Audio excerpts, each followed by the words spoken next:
Hi, my name is Christina. This is presentation number 2. I did it on the rental car chapter. This chapter is about Pilot Dan Bowman in the U.S. Army Air Corps. The flight starts off as high risk. It's unplanned. Physically, he just ran around in hot and humid conditions, and he's a smoker. Bombs are dropping, so the pressure is on to get up and get in the air. Also, everything's a race to see who can get off the ground first. There's a new cockpit configuration in the aircraft that he climbs into, so it is unfamiliar, and he can barely get the aircraft started.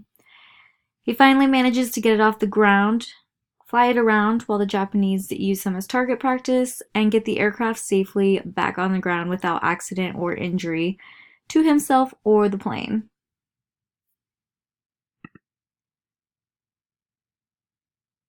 There should definitely have been some sort of communication to all the pilots about the new configuration. It's a little confusing as to why he did not get that.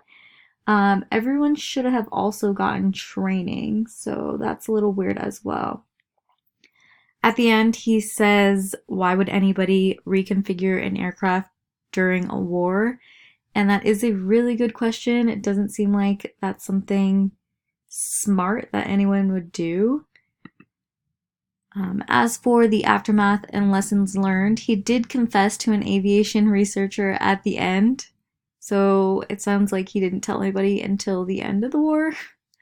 And I really can't fault him for getting into the plane and flying around because of the bombs dropping. There's definitely reasons I didn't go into the military, and that is one of them. However, this could have ended really, really bad.